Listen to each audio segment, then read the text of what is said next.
So first of all, thank you everybody for joining. I'm just going to share, see if I can share my screen a bit here. So David's actually sitting next to me. You can see David, he's right here, although, yeah, there. So we're going to both be going through this. And yeah, so we did this before a year or two ago, and we really wanted to make it a regular thing, and it's called Stora Sessions. The reason we hold these is we've now got about 20% of the UK's sites using Stora, and we really want to help our customers to get more out of the system. So the goal of these sessions is largely to sort of share some tips, some tricks that can help you to get more out of your Stora setup.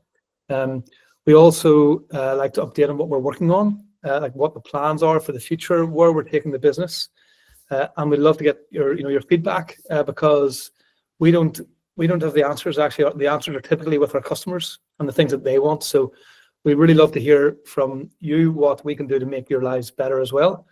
And then we'll also make some time for a bit of a Q&A. And we're going to do this once a month from now on. So we're going to kind of have a few tips every month of things that you can turn on, things you can try to help with your Stora setup. So this is the first that we've had for a couple of years, but we're going to do it regularly from now on. Before we get into some of the things, like sort of the detail, I just want to share a bit about also our business, because things have changed a lot, especially if you've been using Stora for 2 years, whatever. Things have changed quite a bit over the past while.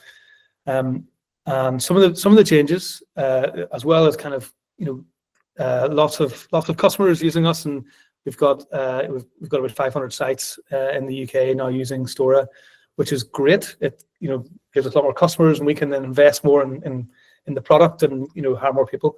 So that's been great. And we have also grown our team significantly. So this time last year, I think our team was about 12 people, maybe 12 or 14. We now have, it's just short of 30, I think. Yeah. So we've had a lot of new people join in the past 3 or 4 months.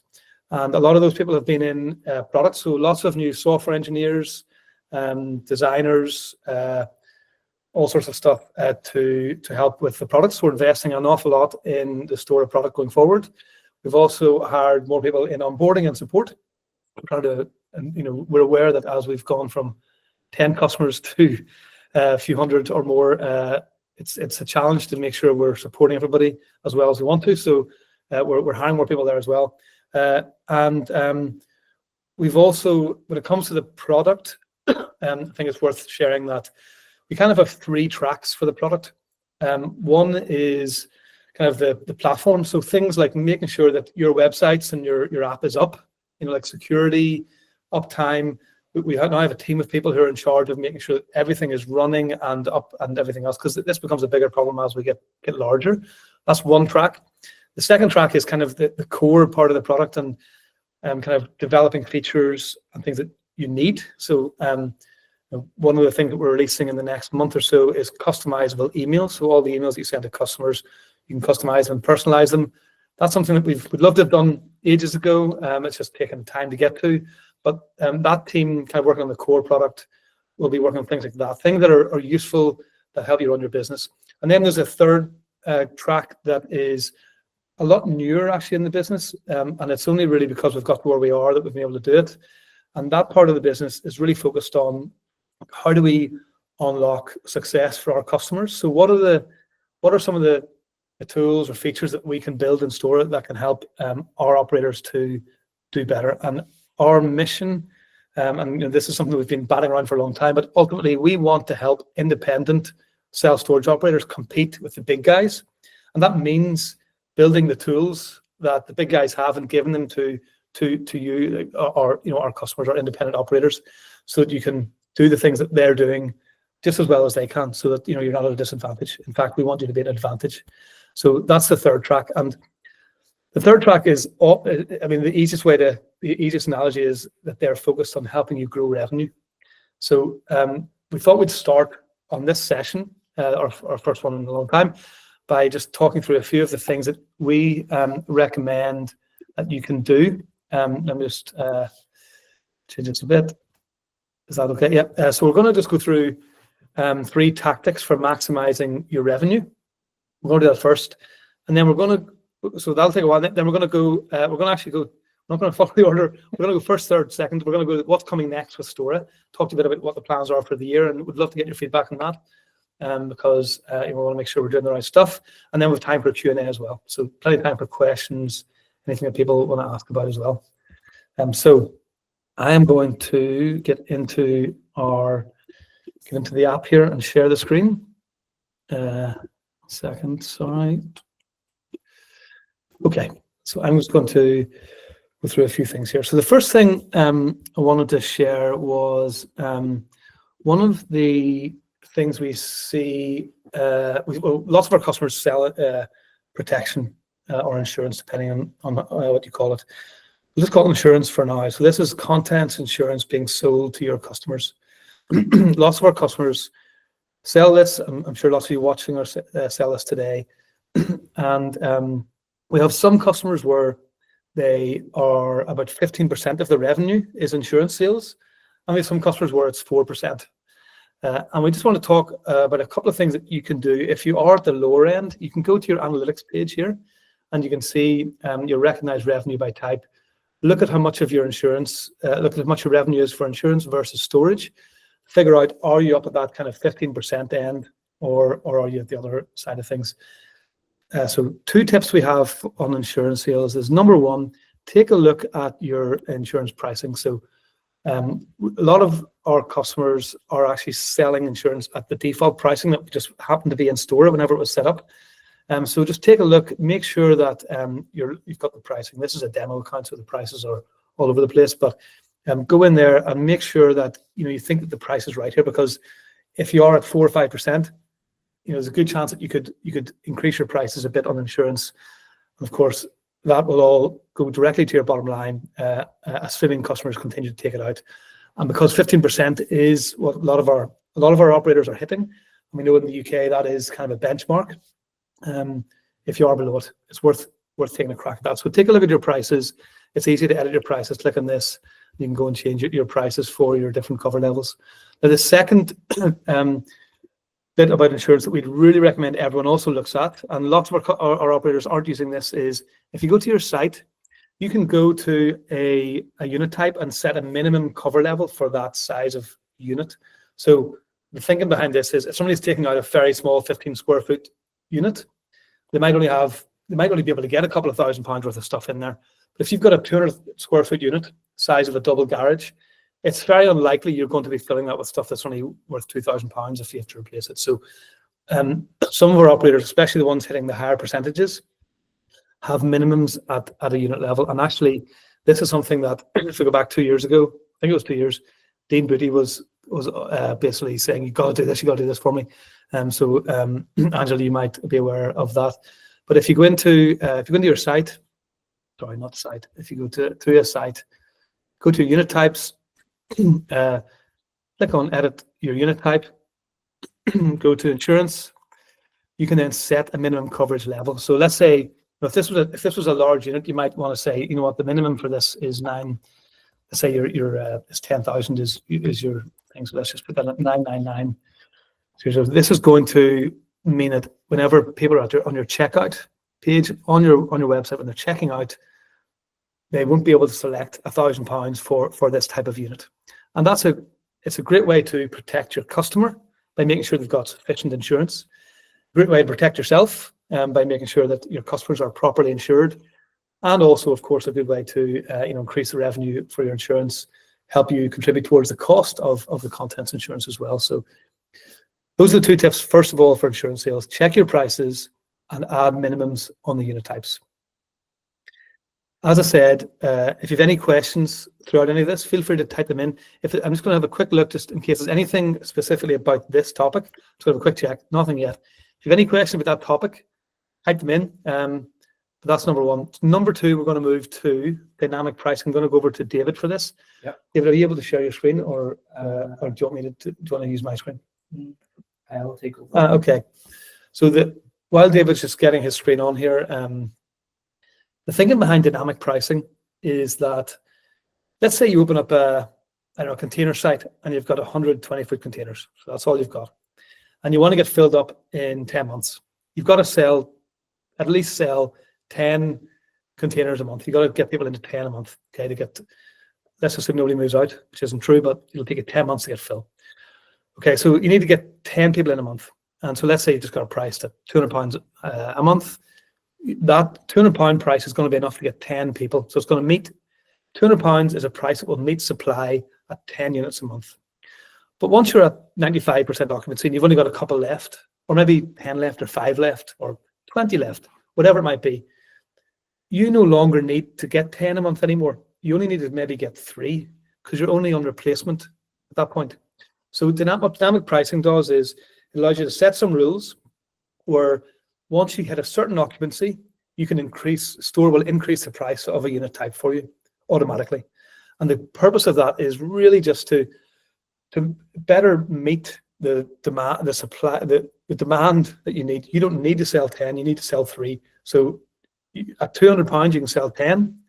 At 250, maybe you'll sell 5. Maybe at 280, you'll sell 3. So it's just about helping you optimize your business, grow your revenue. So anyway, David's going to talk through it. Yeah, so just to build on Gavin's points and just to show you practically how you can use this in Stora. So you go to your sites and you can set this at the unit type level, right? So you go to your site, you go into your unit types, and then you pick which unit type you would like to apply dynamic pricing to. And the interesting thing here is you can set rules, and this is very flexible. So just to build on Gavin's example, say this 20-foot container, I know that's got it's selling well, and I decide, you know what, I think I could earn some more revenue by optimizing this price. So here you can see the base storefront price for this container is £80 every month. If I want to make that, if I want to increase that, I can just go to the edit form and then I go to pricing. If you scroll down here, you'll see this section for dynamic pricing, occupancy pricing. And here is where you can set those flexible rules we talked about. So, and the key thing here is that once you do this, you just set it and forget it. You don't have to do anything else, right? It's completely automated. So in this scenario, if I decide when occupancy is over 75% for this unit type specifically, I can decide to increase the price by, I don't know, let's say 20%, right? And you'll see here that it gives you a preview. I'll just zoom in. Gives you a preview of what that base price will go to under these conditions, right? So the base price is normally 80, but when occupancy is greater than 75%, that price is automatically on my storefront going to go up to £96 a month. So we'd really encourage you to start experimenting with this because it's surprising the amount of operators we speak to, and some of them don't use these tactics to increase revenue, and they're all sitting there ready for you to use. And and when you do speak to operators who do use it, they're like, the first thing I hear is, I wish I did this sooner. So get experimenting with these things today. And interestingly as well, and now it's not on the thread of increasing revenue, but you can also use this to decrease. So if occupancy levels aren't as high as you want them to be, and you want to experiment with pricing in order to find out what's going to work or what's going to convert, you can also set up rules for when the occupancy is low, right? So to decrease the price. And you can add as many rules as you want here, by the way. It's not just one, right? You can continue to add other rules on top of this. So yeah, if you're not using or experimenting with dynamic pricing, we encourage you to do so, because there's definitely revenue on the table there.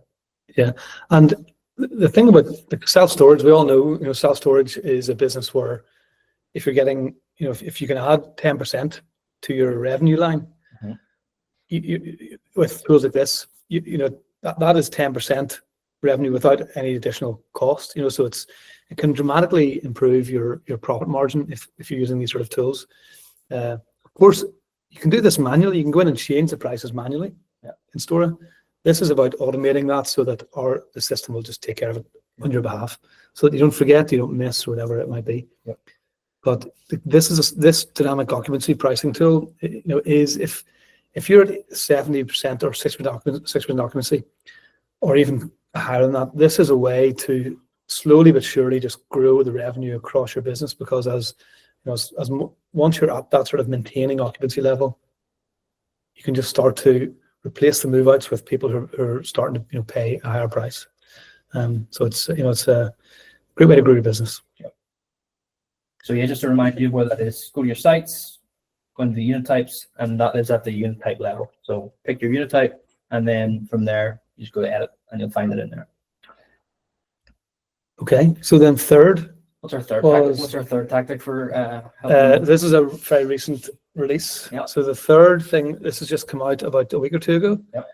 and it is our price increase tool. So this is again something that is used by the big chains, and lots of independent and smaller operators don't do it, or are reluctant to do it, or maybe just haven't got the tools to help them do it. So what we've decided to build the tools to make it really easy for you to consider and then carry out price increases on your existing customers. So what we do with this is you set some rules, like, maybe I want to look at a price increase after 12 months, and I want to think about 10%.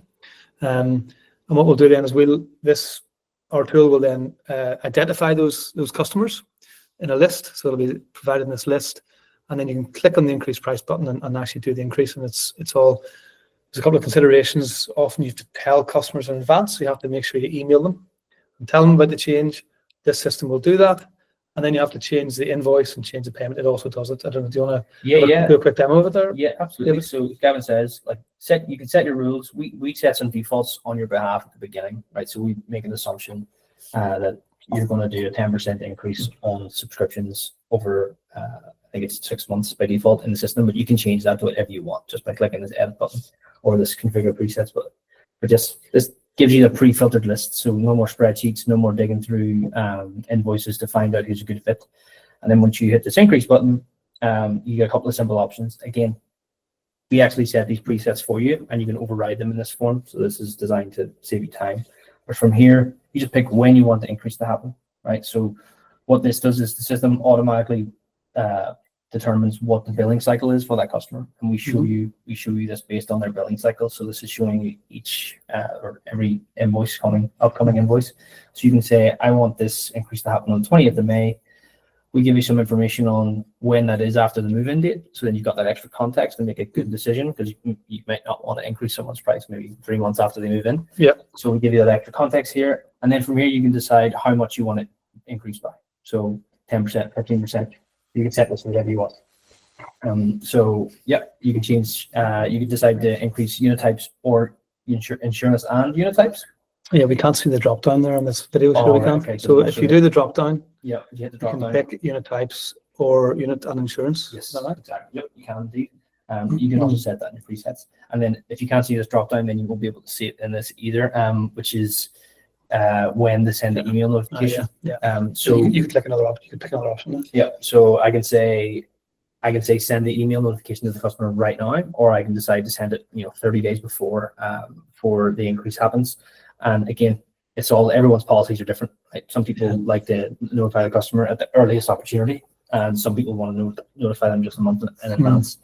Some people may not want to notify them at all. Well, often I think maybe you have to. Yeah.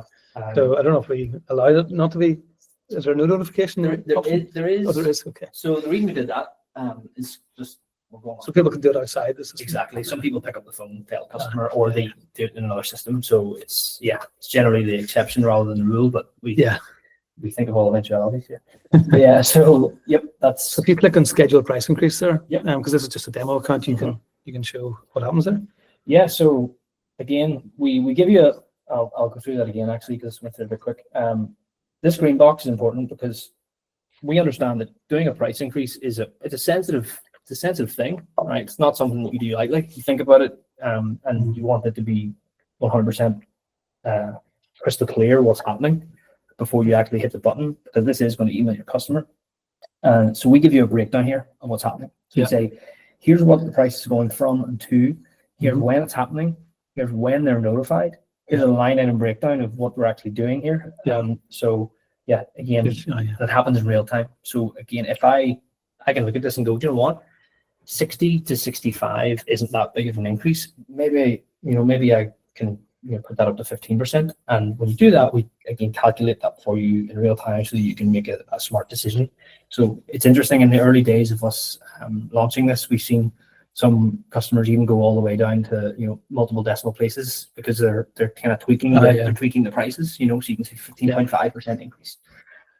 So and we also have some people who've put in 100% price increases on the I've seen on the odd customer. I've seen 120.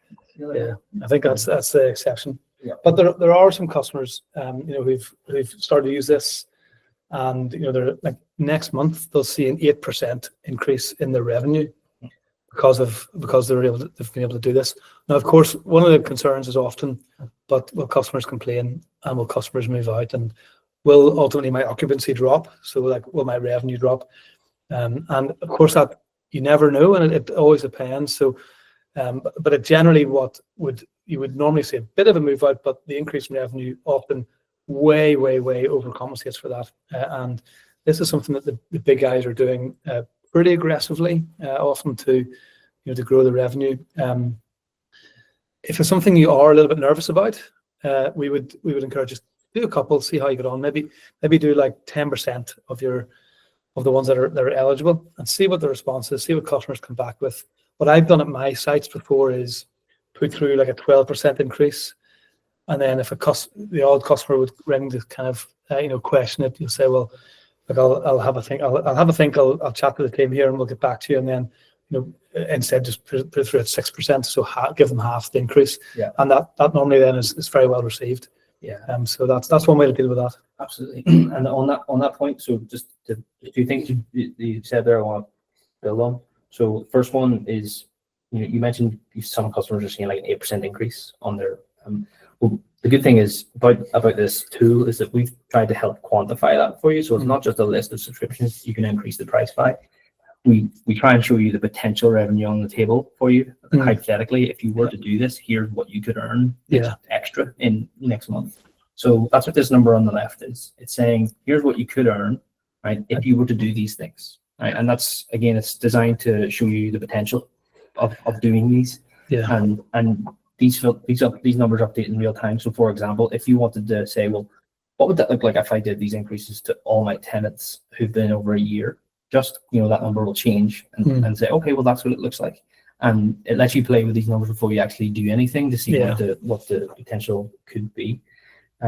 Second thing that you touched on is, well, what happens if customer doesn't like the idea of the price increase and kicks off? Well, of course, we give you the ability to edit the price increase. So once you've set that price increase, once you've scheduled that, it moves over to the other tab here, which is the pending tab. And from here, you'll see that, well, I've set this subscription to increase by 10% on the 11th of March, right? But if the customer phones and kicks off, it'll happen in 12 days. I can edit that, of course. Right? So I can go and edit the increase and change it to 6% if that's what we've negotiated or talked about with the customer. So totally flexible. You can edit these, you can delete them. So once it's set up, it doesn't have to take effect until the date it's actually set to increase. We've got two questions here on this. Yep. The first question is, would you be able to change it to show up as a weekly increase on the email that's sent to customers? Are we able to show what the email that's sent to customers is? Yeah, I'll show you it now, actually. So I'll show you an example. So we'll go here. So this is what the email looks like.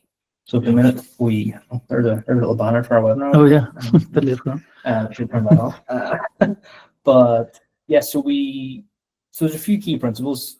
This is the email is designed, not aesthetically, but the content of this has been thought about significantly, right? You've done some research. In fact, just Angela, who's the next question, I think is from Dean, is largely inspired the content of this email as well. So we had a couple of iterations of this email, much like everything. Stora, we build something, we look at it, we get feedback, and then we adapt it. And this email is no different. So yeah. So it says there your updated monthly payment amount is whatever. So if you're paying weekly, would it say weekly? It does, yes. Okay. It's contextual to the billing cycle. Okay, yeah. So the answer there, Alexandros, is that it will change it to whatever way they're paying. So it'll do it like that. I think the question was, so was it if it was, sorry, was the question that if they're paying monthly, can we display it weekly? Was that? Well, that may be maybe that's the answer to that would be no. Yes, that would be no. Yeah. However, we are working on some of the ability for you to customize emails. We just need to be careful about how we present that payment amount itself. So the amount is set at your billing cycle. Yes. Yeah. So if you're charging weekly, it'll show weekly. We have a question then from Stormore, which I think is maybe Angela. Can you set multiple rules? So for new customers, one rule, and then another rule later on down the line. At the minute, you can't do ands or thens, but we are looking at it. This is the beginning of this feature. This is version 1 of this yeah, feature. Absolutely. So at the minute, no, but in the future, very possibly. Yeah, we have this the idea of like you basically set rules that customers would just go into by default, and you could have different rules that you could set different customers into. Yeah, and I didn't actually show you the presets area. So this area, the point of this is for you to set your kind of general policy or your rules. Because again, you speak to an operator and one will say, "Oh, I do price increases by 20% after 9 months, or whatever," and they'll say that's the general rule. But then when it comes to the reality, is that each subscription or each customer got slightly different conditions. So there's a kind of an 80-20 rule. But you can set those things here. So you can say, I generally increase the price of just the unit types, and I generally increase them by 15% after 12 months. And again, this isn't going to set anything to set up automatically and run wild on your subscriptions. This is just the both set those numbers and set those defaults so that you can override them later in the kind of case of where it's not worth an exception. You can save those presets and you'll see they update here. So you can set your general policy here, and then that's what the default will be.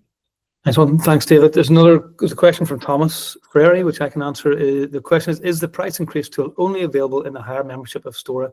So that's from Thomas. So yes, it's available for the customers who are on the Pro plan. And we've set this up so that if you're not on the Pro plan, you can activate a 3-month free trial, and that'll allow you to actually carry these out.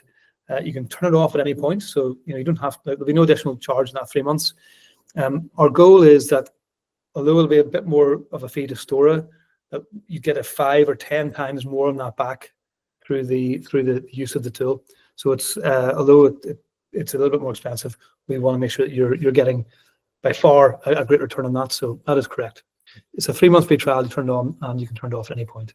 Yeah, you should be able to turn that on from the price increases area under subscriptions. Yeah, so if anyone's watching, if you do log into your Stora account, you'll be able to, if you haven't turned this on already, you can turn it on, and then you can see these figures and set the presets and see what the upside would be for you. So we encourage everyone just to at least take a look and see, and just have a think about it. Paul made a comment there, Paul Prout. It would be nice to have another option to change the insurance by a different rate in the same price. In the same price change window. Yeah, that's not in there yet, but could come in the future. Yep, absolutely. Yeah. That would also help with point 1, which is grow your insurance sales. Yep. In a roundabout way.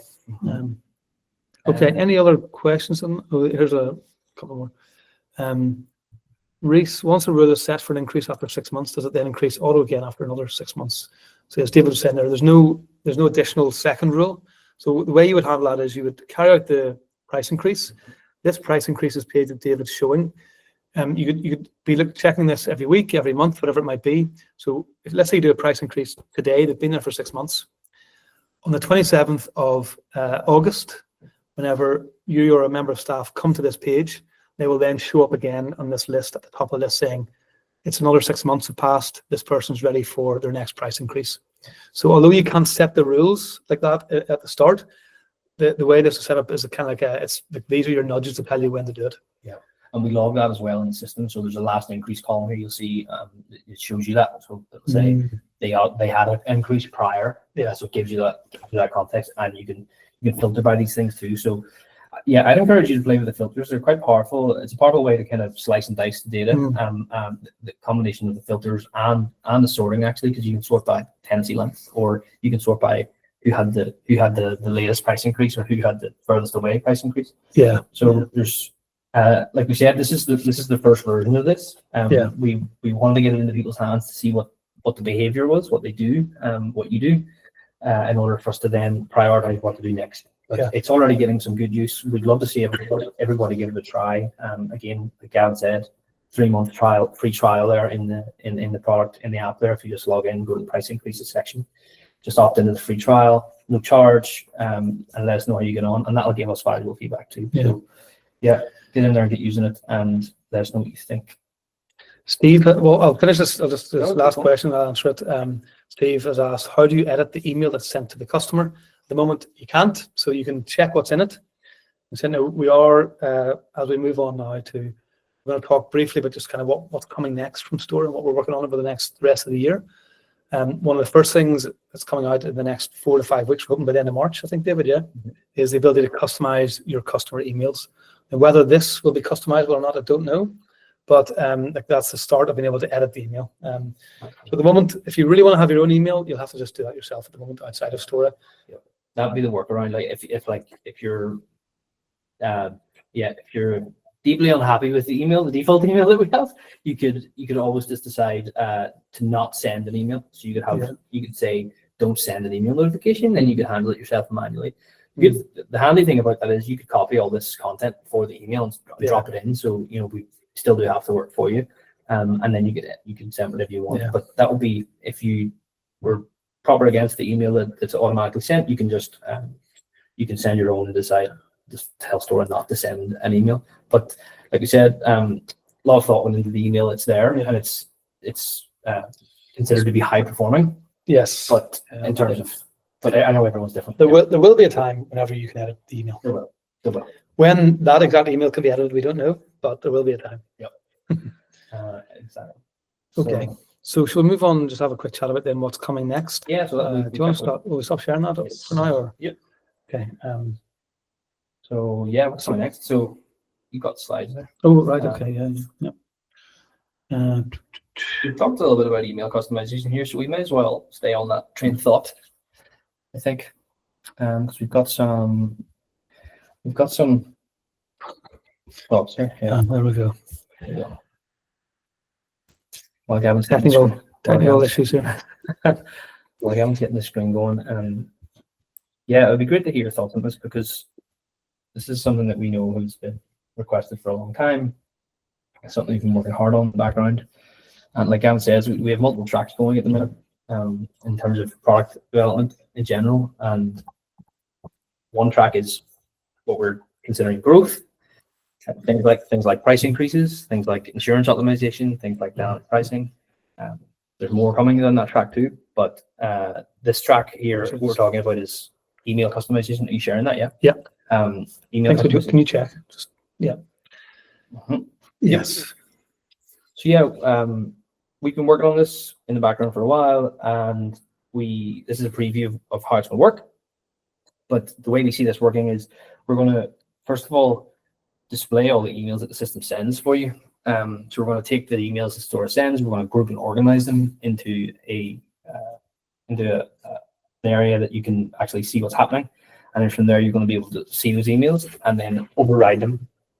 And this is one of those features that sounds very simple on the surface of things, but when you get into it, it's quite complex because it's essentially involves logic and coding, and we have to kind of put a WYSIWYG on top of that, which makes it tricky enough, and includes things like dynamic content.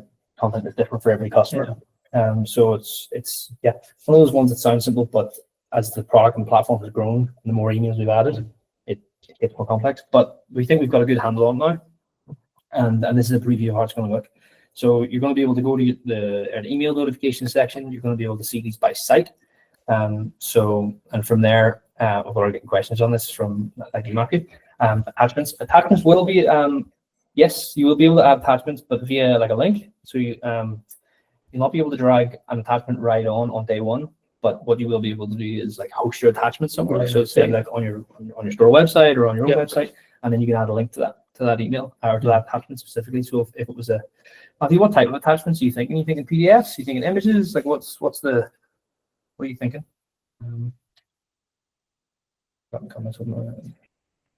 Yeah, example PDF. There we go. Yeah, so you link to a PDF. Yes, you can link. You'll be able to link to a PDF. Absolutely.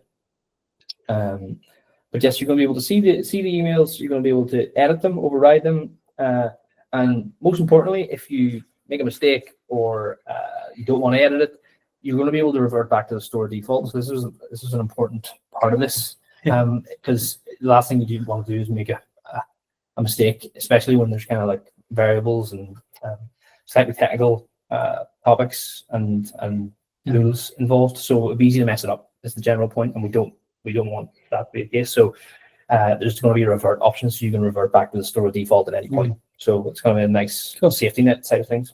So yeah, we're working on this. We're hopefully it's going to be available in Q1, and we're going to keep you posted. But getting some more questions in about the email to customers. And as usual with as we release features, we'll often release a feature like even the price increase stuff that we went through. Like that's version 1, and we have in our head and often designed kind of what version 5 is. Yeah. So there's version 2, there's version 3, and so a lot of the questions that might come in, I can't see the questions yet, but are probably things that are going to be coming later. But so this is kind of version 1. We know there's more to do. We'd love you to be able to build new emails, turn on and off emails. There's so much more we could do from an email point of view, even adding text messages, all sorts of stuff that we are thinking about and talking about. Do you want to go through any of the questions? Would you add and move any email for container sites to be automated if access to the container is through a combination lock? So again, that kind of touches on what you were just talking about. We see version 2, 3, 4 of this evolving to have the ability to turn emails on and off. So you can say, I don't want to send this email for this site or for under these conditions. That won't be available right away, but that is something that we're emails that almost have a mini roadmap of themselves, and that's definitely going to be step 2. And then step 3, as you alluded to, Gavin, is going to be able to send a one-off email to your customer base or to an individual customer. So under the we are closed tomorrow because there's a power cut, right? And then there's a few questions there that I think if I can maybe answer just around being able to send multiple emails for follow-up processes. And there's a few different processes that might exist. We hear about a lot. One is like somebody's maybe registered on the website and haven't booked. Somebody has maybe not paid, so you're chasing up. So there are other examples of how these kind of follow-up email chains might be worth building. There are plans to do that too. So this initial thing, what's coming in a few weeks is here are the existing emails. You can change them. And then a follow-up step or 2 to that is going to be here are some of the things that we've heard from customers like Aaron that you really want to be able to do. So here are those emails. Here they're in the system. You can edit those and you can turn them on, turn them off. So there are plans to move forward, and we really would love your feedback on this because we know how important customer communications are. So a lot of these questions are going to be really, really important. We may not have time to get through them all. They're all around the same theme, actually, around being able to bulk send. So both Wendy and Ben have asked, can you email customers in bulk? Again, not V1, but definitely in V2 or 3, which we're going to be working on right away. Like if the gate's broken. Yes. You want to email all customers at site A. We're closing Saturday because the gate's broken or whatever it might be. That sort of stuff is coming. We hear lots of requests on that, so we are aware of it and it's coming. Yeah, it could be you could use that same functionality for marketing use cases too, obviously, right? Yeah. It could be like, hey everyone, 10% off, whatever. But yes, we have a good handle on the use cases, which is the good thing, and we're architecting the system in a way that will suit those use cases. Again, it all comes into how we're doing things. So beyond this, like if we do want to leave some more time for any on the other questions, but a lot of I'm keen to hear questions about what our plans are going forward too. And so like we have a list of probably a couple of hundred things that we could do at least. And that's largely because we've got a lot of great customers who are sending us questions and sending us things that they'd like, and we really do value that. That's it's a big part of like how we decide what to do, because it's all about giving our customers what they need to grow their business. So when we think about like taking a step back from sort of features for the next 10 months, when we think about what we want to do at Stora, we come back to kind of what we're trying to do with our mission, I suppose, which is we want to give our customers the tools to succeed in their business. We want to give them an advantage over anybody else, and we do think about independent operators, giving them the tools that the big guys have and helping you compete with them. So we're increasingly thinking about it like that, and we look at what we could do. We think in that way. So there's always going to be the base stuff that we talked about. We talked about the 3 tracks earlier, and there's kind of making sure the system's working and up and secure and everything else. There's the stuff that people need. Smart entry, everything's working. And there's the stuff that you need, like emails. And so what we decided to, I suppose, there's a bunch of that stuff happening, but the sort of more interesting side of the next 10 months is around this area of what can we do to help our operators to succeed better. And so, and there's lots of options there as well. And at the moment, our plan is to really focus in on what can we do to help you to drive your revenue, because we think that the checkout, the Stora checkout, we think it's good, but we think it could be an awful lot better. And we have, I don't know if we've sort of, I'm going to say these numbers without actually agreeing with everybody, but we think we can probably drive a much higher checkout value on your checkouts. So we think there's a 10, maybe 20% increase that we could help you achieve in the basket size when people book online. We also think there's a lot more we can do to help drive conversion rates. So every 1,000 people come to your site, how do we increase the number of people who book and become a customer? So those are the two areas we're looking at. So the sort of things that are coming that drop into that for us this year are looking at how do we help you to do a better job of selling insurance. That's kind of an initial one. How do we let you do upsells? So, for example, somebody may be wanting a unit by the front door. There are ways to do this in Stora today, but there are probably some better ways to do it in the checkout. There are more workarounds at the minute than optimal. Exactly. Yeah, that's right. How do we do that? Like, what about 24-hour access? Do you want to let people? Do you give that to people by default, or do you make that an extra £20 a month? Because lots of people won't want that, but some people will, and they'll pay for it. Why not charge those people? Let them pay for that access if they want it. And then there's the things like selling boxes, selling padlocks. We know that lots of our customers do that. And there's all sorts of other stuff. The way I like to think about this is just tools that will help you grow your revenue and increase basket size, and it falls under three categories. Fall under add-ons, upsells, and extras. I know extras and add-ons are just distinguishing them differently in my head, because an add-on can be optional or it can be recurring. Okay. There's lots of different ways to think about it, but add-ons, optional add-ons, recurring add-ons. Right. Yeah. So there's lots of different ways to slice and dice this, and we've been doing a lot of research to know what the best way to do this is, and we're still working on it. We're still working on the details, but Gavin's right. We think there's an opportunity to grow basket sizes by between 10 and 20%. Yeah. Basket sizes is not the right way to think about it, but it's transaction size, average transaction. Yeah. And like and the output of that, if we can achieve it, is our customers grow the revenue by 10-20% over the long term. And so that's our current area of focus. Now there's lots of other stuff we're going to be doing because we sort of have to, and people need it.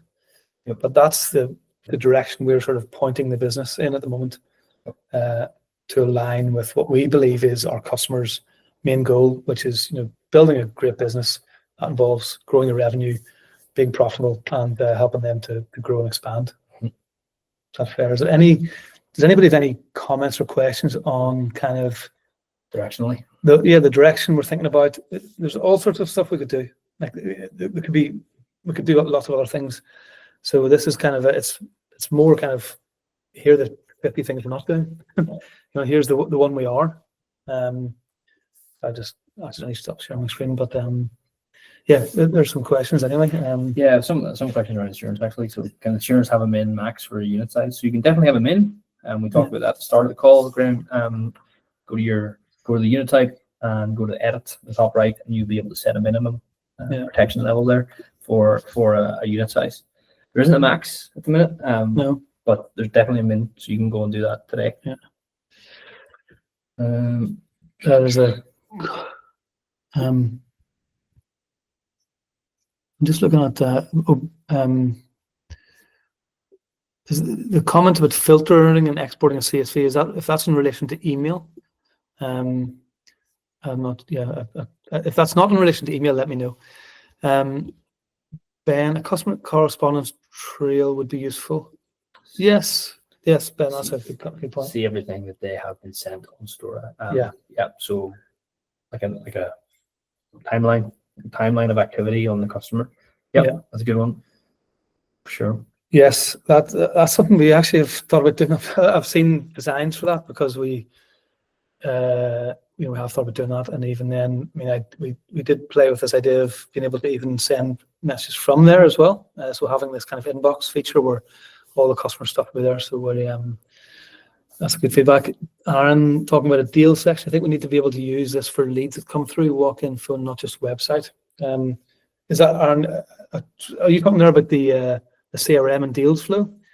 Can you manually add people into deals? You can. You can create a deal you can create a deal manually. It doesn't have to come through as a lead. Flow isn't optimal right now. It's not the easiest thing to do, but it's definitely doable. Let me see if I can show that here in a second. So we're talking about in CRM deals. So you can create a deal here. Is that what you do it here? Yep. And then you pick. So you need to create a contact. Create a new contact. That's why it's not ideal. Right? You have to create a new contact and you have to add them in. Yeah. So again, we expect to work for this to say we should be able to do that inline. Make it a little more streamlined. That would be. But yeah, it's not perfect, but doable. Then we have Rod. Any chance of an app in the pipeline? Much easier to be able to complete bookings when not in front of the desktop. So that's okay. So that's putting our back office into an app, or at least making it a bit more mobile responsive. It's a little bit hard at the moment to take a booking let me just make this. So that's something to look at actually, isn't it? So let me just turn this into a mobile phone. And make a booking. So it's probably not optimized for mobile. Well, it's not terrible, is it? So maybe Rod, potentially you could just give a bit more information on what you'd be looking to do there, and if you are trying to make bookings in the back office from your phone, and whether you're having some issues, because it looks to me at first glance that it's relatively well mobile optimized, but that may not be the case in some instances. Yeah, it'd be good to know if that's for the customer, like on the website, the customer on the website, or if it's for back office bookings. Because the website should definitely work pretty well on mobile. I mean, in fact, more than half of our bookings that come in online are from mobile devices. Okay, so Rod, if you have any more information, that'd be great. DB, also to add to the deals section, it would be good to have the unit size that deal has inquired about without having to individually click into it. Yeah, that's a good one. I've heard that before. Well, we don't do that at the minute, but we should do that. So it's a good one. We will add that to the backlog. Graham Cameron's asked, can we have a grace period for commercial customers? Are you referring there to like a free, like a longer free period for commercial customers, or do you think it could be in relation to something else? Grace period sometimes means about like a late fee, or not a late fee, but well, that's another thing that's coming. Yeah, late fees are also coming. Revenue generators, potentially, Graham, if you could let us know a bit more about the context of that. Good to know. But we may end up, some of the things when we talk about updating the checkout flow this year, one of the things we do look at is how to break up business customers and household customers, because business customers, you can kind of drop off the VAT. They're used to seeing non-VAT prices. So that's something that we may end up optimizing for. So it may allow a bit more work around different deals for business customers. Built-in shop, please. That falls under the category of add-ons, optional add-ons for sure. So that's part of the work for this year. That's in the plan for this year. So, and then there's a question: can you change from 6 monthly to monthly contracts without having to start a new contract? Let me just think about that. I don't think you can change the billing period of an active subscription, can you? If we have daily one. We should know this. That's a good question. Let me just see if I go in here. Just get it edit. I think you would need to end that contract and that subscription and start a new one. I suppose one of the things there, I'm going to make some assumptions here, is you don't want to bother the customer with stuff here. If I was to do that, if I wanted to do that to a customer and not have them receive more emails and all sorts of stuff, I would manage this here in the back office, and I would turn off the email notification for that if that was one of the things you didn't want to do, and hopefully that would minimize any kind of customer sort of hassle. You can also cancel the subscription. If you want to do it immediately, if they rang up today and said, I want to pay 6 monthly today, and maybe they're halfway through month 6, you can cancel a subscription through the Stripe link here, and it will calculate instantly for you the pro rata refund for the customer. So you could do that way. They'll get a credit note and refund, and then you could start the new subscription, the 6-monthly one here. So it'd be good to understand a bit more about what you're trying to achieve there, or what you're trying to avoid. But starting a new 6-month contract in this would, I mean, if it wasn't about the customer communication, you could cancel this and start a new one in 20 seconds. Yeah. So hopefully wouldn't take long anyway. Also good to know how frequently that pops up for you. Is this a once a week, once a month, once a day type thing? Just so we can prioritize, in our heads how frequent of an issue that is.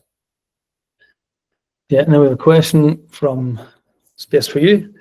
How can the email requesting the customer to vacate the storage unit be suppressed if the contract was only changed from 1 to 3 months or a similar modification? I'm not entirely sure I understand that one. But it sounds like what we talked about earlier is turning emails on and off is potentially the answer to that. The ability to say, don't send this email under any circumstances. Yeah, potentially. But if the contract was only changed from 1 to 3 months or a similar modification. Now then, the last 2 questions, they're hard questions to answer. Part payments. Yeah. So the reason that I'm joking, but the reason that we don't support that is that Stripe doesn't support it, and we're built on top of our payments. A lot of us built on top of Stripe, from a billing point of view, and I suppose we just have the concept, which is the same as Stripe, as because we 90% of our payments go through automated card payments or automated direct debits. There is really no scope generally for part payments. It's either paid or not. So I appreciate we do hear about it sometimes. Sometimes it often is maybe because of the way you run your business, and I'd like to understand a bit more about that and why, just what's causing this to be an issue. It's something we could look into. It's just not something we've done yet. But yeah, it'd be interesting, James and Wendy, both of you, just to understand a bit more about how often this comes up and why it's coming up, and anyone can have a think about it. I think Aaron's added some extra color to the cancelling a subscription and starting a new one issue. It's the agreement, it's the contract. So getting the customer to sign a contract every time is obviously not ideal. So yeah, we get that. Yeah, that's a good point. Yeah. Payment date, Aaron. When a customer wants to change payment date, that's coming very soon. You'll be able to go in and reset the billing date to that day. So if you want to reset everyone to the first of the month, you can open up Stora the first of the month, click on anybody who's not paying the first, and just reset them all to that date, and we'll do all the work in the background to change that for you. Or if they're on the phone and want to change it that day, you can just do it. Yeah, that's coming hopefully this quarter. Yeah. Okay. So the end of March. Yeah. James and Wendy, just if you could let us know a bit more about that issue, what the issue is you're having with the part payments, that would be great. Graham, when doing a miscellaneous invoice, could we have a drop-down menu and select from this just one? Yeah, that's a good one. What's this one? So when you're doing a one-off invoice, you can type anything you want in. Yes. It'd be nice. Select a product from a list. Yeah. We were talking about this yesterday when it comes to so just to rewind a little bit, we were talking about how we architect the system to support all these new add-ons and upsells and things. That's probably one of the first places that will be impacted by that. So the way we're thinking about it is just that exactly. The way we're thinking about it is back office first. Be able to create products, and then once you create those products, the first place you're going to be able to actually do anything with them is when you're creating an ad hoc invoice. I know that's not the shiniest version of that feature, but that's from an incremental baby steps point of view, that would be the way to go about that. So yeah, coming. Yeah. Steve R said in our case, the change of billing frequency is often more when folks want to go to monthly from 4 weekly. Interesting. Yeah. It is. It's a good point. You have to, if you're going to change the contract, you need it, or change the subscription, you need a new contract. Yeah. There's no way to edit the subscription to different periods after it started, is there? I'll need to look at that. It's not something we just I just haven't. It's not something I'm missing. Yeah, I hope so. I don't We'll have a look into that, because that's come up now a couple of times. So we'll have a look into that, and maybe we'll update it on it the next one of these calls. Yeah. How that might be possible. On doing a cancellation, if customer circumstances change and needs to keep it, yeah. How would that be managed at the moment?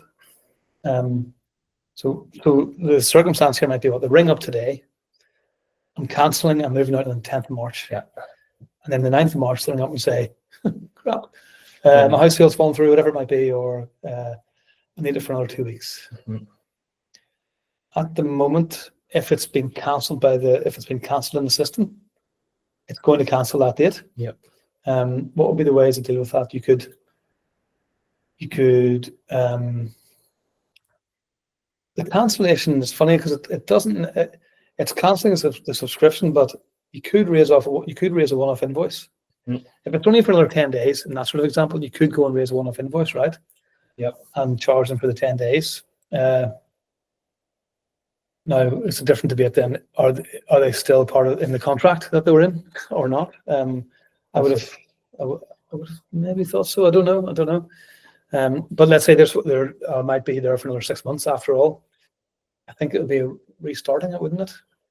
Yeah, I think the feature we're talking about here is almost like restart subscription. Uncancel the subscription. Uncancel. Yeah. Yeah. Well, so I guess the way you look at it is we wouldn't actually cancel it until that date, until move out date. Mm. And then if they've gone up prior to that, you could throw it away and say, don't move out. We need to look into that one. Yeah. It's the first I've heard that. I've heard it a couple of times before, yeah, because it does happen. People, change their mind. The scenario you So brought it's up almost like, you cancel it in Stora, but we don't really communicate it to Stripe until the day they actually get that. Would allow that. So that's something we'll look at. Angela, where does the credit note and pro rata calculation come from? So if I can't do it in this demo account because it's not on through a real Stripe account, but if you click on that view in Stripe, it will open up with a subscription. You can then cancel it in Stripe, and you can then choose to do a pro rata refund. Stripe will calculate it to the second what the refund is, and it will create the credit note to the customer for that amount if it's what you want. It's really easy. If you go into your Stora account and click through, you'll see how it works. Just don't confirm it, but you can see how that works in your Stora account. Customers that pay that, so that Wendy's making a comment there about Wendy about part payments. There is actually a feature that we may support soon, which is for customers who are not paying by card or direct debit. So they're getting an invoice, putting a bank account number and sort code onto the invoice, which is actually like a unique one for that customer that they would then pay, and the money would go into your Stripe account. That actually does allow for part payments in that instance. So that, Wendy, that's one that we may be coming from us soon. So for bank transfers where there's an underpayment, that could potentially be supported soon. So thanks for the extra information on that one. The electronic contracts don't mention unit numbers. Therefore, the original contract could still be used and void the new. Interesting from Angela there. That's true.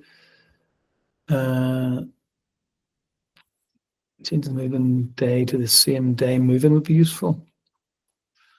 So assume that's when somebody's made a booking. They've made a booking for tomorrow, but they want to move in right away. I bring it forward. Is that possible?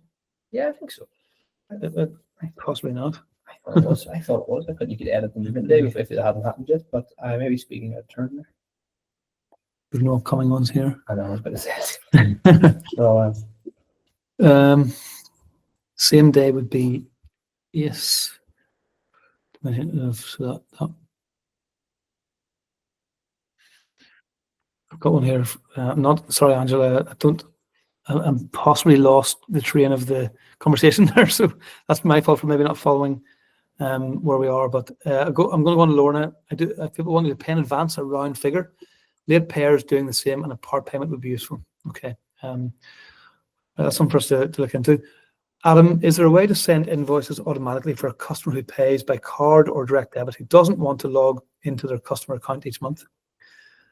Yeah, so So that's actually, I was chatting to a customer this yesterday, in fact. Some more settings around, do we send the customer an email or an invoice, or do we not? That would be pretty good, wouldn't it? Yes. That can't be too hard for us to build. Yeah. Like as in, like, send all customers invoices, or send no customers invoices, and then by customer you could lock people in or out. So there's I don't think there is Adam at the moment. Don't think. But that's something I think would be useful, really useful for us to do. And I'll take that one away as well. yeah. Auto email of invoices. There's okay, brilliant. That's come a lot from. Okay, so there we go. There's somebody else backing that up. Angela, thank you. Lorna, would you be able to send invoices in advance for some corporate customers? It's a trickier one, isn't it? Send the invoice before it's been raised, or in advance of the due date, or what? I presume that is, if they're moving in, if their payment date is the 1st of March, they might get the invoice a week in advance. Yeah. That's not current. I think I've heard that a couple of times. Need to look into that. Okay. We have to make sure we keep. A lot of a theme here revolving around the flexibility of when invoices are sent and paid. Yeah. Okay. Yeah. So Angela's got around. Is that same day thing? Grant early access. Yeah, you can grant early access, but you don't get the payment. And so you could grant early access and then do a one-off invoice for the extra day, and that's a bit messy. Aaron's backed up we'd love to be able to send the invoice before the due date things as well. So okay. Is that commercial customers in your instance as well, Aaron? Or is it before due date? We'll wait to get a response on that one. Yep. Yes, it is. Okay. So I know we're running a bit over time, so we'll just try. This is really, really useful. So I just want to keep going. If anyone gets bored of us taking questions, then feel free to leave. But thanks to the people who are sticking on and sending us questions, because this is really helpful. Would there be a feature where the client could manage their move out date within their Stora account, i.e., client could verify the move out, and if they don't, then the subscription restarts? Yes, that actually is a really interesting request. Yeah. Because at the moment you just cancel. Yep. Doesn't necessarily. Yeah. I don't know if it tells you what the move out date would be. Yeah. Maybe nice if you could change it. The way another customer put this to me before was, we've done a lot of work to automate moving in and management, but we haven't done much work to automate moving out. Right. And I feel like this falls under that category. And yeah, I agree. And that could fall into the kind of core requirements track of work that we're looking at this year. But yeah, I don't think it would be that hard for us to build that either, to be honest. Even another thing people have asked sometimes is letting the customer take a picture of their empty and clean unit and uploading it somewhere. Yep. So you can check it before you do a refund on the deposit. I bet that's the same customer we're talking about. Oh yeah, maybe. Okay, it would be good to have the license agreement be more optimized to work with Stora. One problem I keep having is customers signing that neither accept or decline Store Protect in the license agreement. Okay, so there must be a way in the license agreement to kind of make it so you'd have thought it's like you have to accept it. Yeah. So unless there's sort of a mandatory field, make it a mandatory, so they either accept it or decline it. You can't do neither. Yeah, that should be possible. That is possible. In the contract setup. That is possible. If you want us to make a change to that for you, just reach out to support and we'll sort that out. Yeah, so BB, reach out to support and we'll make that change for you. Okay, okay, we'd love to, invoice before the due date. Thank you. That's for that a good bit now, especially from okay. MailChimp integration. Carl has asked integration with MailChimp where customers and leads are automatically uploaded and updated would be great. Having to do this manually when sending new MailChimp campaigns is right time. It's only because when you have less work with improving email features and so on. Yeah, that's Carl should be in sales. That absolutely. I mean, that's one of the things that we've kicked around quite a bit. Do we build an API, and what does building an API even mean? What could it mean? About 100 different things. One of them would be letting you send emails to MailChimp. Yep. And so that's something that I'd say would be something to put at the top of the list if we're doing it. Once we start doing that. If we 100% commit to doing an API or any kind of integration style work like that, this would definitely be top of the list. So Carl, just so we understand the use case, you're saying customer fills in a store lead form of some description, and when that happens, we automatically push that customer data to MailChimp, and that would create a customer record in MailChimp in one of your segmented lists somewhere. So then you can email them from MailChimp without having to manually copy and paste it over. I think we understand the use case quite well. It's just, prioritizing it amongst other things. And there's a lot of, like, that feature in isolation, it doesn't sound that complicated. All the infrastructure around an API and keeping it up and good and is where the challenge is that. So again, not impossible. And this is one of the reasons we're investing in so heavily in product engineering so that we can get to these things. Yeah, I think we understand this one. It's just not on the media plan right now. But some of that you'd think could be achieved with Stripe. I would have thought, like, if Stripe connected to MailChimp, if if a subscription is live or if a customer has a live subscription, put them in MailChimp. We also send some site data into Stripe that mightn't be against the customer, but we could potentially start putting it against the customer. So like they're linked to us, so you could potentially have Stripe to MailChimp, MailChimp understanding that they're a live customer, understanding what site they're even attached to. So you could do that. So it's something we could be interesting to look into. Yeah, because like that, I think that would be, there wouldn't be a whole lot from our side to enable that. Yeah. Maybe Carl, we could have a chat about that sometime if you can reach out. Yeah. Definitely a quick Google would suggest there are some Stripe to MailChimp apps on the Stripe marketplace, but we should dig into that. And there may be some stuff we could do to make it better as well. Look at the site information. Format the data cleaner or whatever. We're having, so Angela said we're having issues with people signing contracts using mobiles they can do on full computer. Is there a problem on mobile? It's definitely possible. I've seen it. I've seen it in action. It would be good to know specifically what those issues are, Angela. Even better, a screenshot from the customer if they're having trouble. If they can send a screenshot to you and then send it to us, because we spent a bit of time on our contracts feature, and one of the big benefits to it is that it's more mobile optimized than the likes of Sign Now. At the end of the day, though, it is an A4 piece of paper, and shrinking that down to a mobile device is always going to be smaller. But the UI that we've integrated, or the interface that we've integrated, does make it mobile friendly for sure, because instead of having to zoom in and pan and scan on the document itself, there's kind of big giant previous and next button at the bottom. We can hit next, previous, so it takes you through the contract. But if they're having trouble literally signing the contract on mobile, and that's an issue, that's a bug that we should look into. So let us, if we get more information on that for us, we'll definitely test that a bit further, make sure there's nothing broken. Ben has brought up an interesting topic, Ben Spickernell, about a notice period. So this is something also, it's on my head for about 2 years, which it's one of these things we just haven't got around to, but letting people add a notice period. So like, let's say, you're operating a self-service business, I have a notice period of 14 days. And letting people cancel, and it's always 14 days. And then our billing cycle will deal with that, whether there's an additional charge, whether there's a partial refund or whatever it might be. We actually aren't far away from being able to do that. There's a slight issue with one instance there, I think, that is what's stopping us from being able to kind of make this really automated. But I think we should take that away as well, David, because that is something that it would be helpful. Yeah, well, it helps you with upcoming allocation and selling the units again, right? That's totally. Yeah. That's a good one. We have a question or comment from Adam. Adam has asked about getting an email notification when a customer signs a contract. That doesn't happen yet, does it? It doesn't happen yet. We've been asked that by a couple of customers. Not hard for us to do. The reason we put it on pause is because we're actively working on customizing the emails at the minute, so we're a wee bit reluctant to add more emails to it until we get past that hurdle of even though it's an operator email.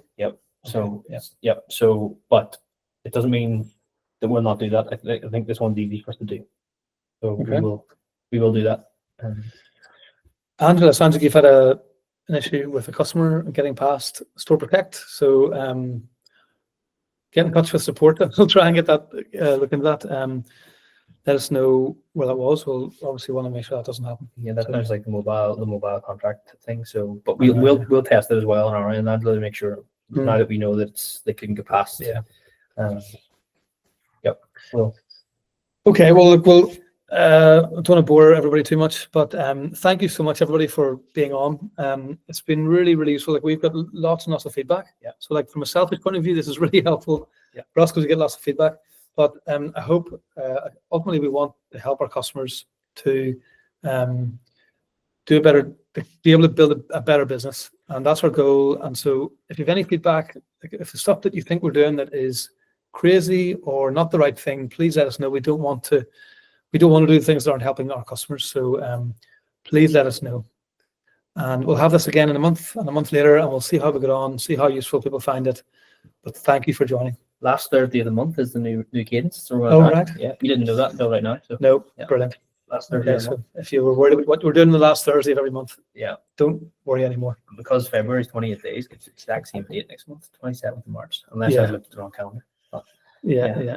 27th of March, next one. Aaron's asked with staff permissions. We'll add that in as well. Thank Yeah. you. Yeah, that's something is on the list. So thanks, everybody. Thank you so much, everyone.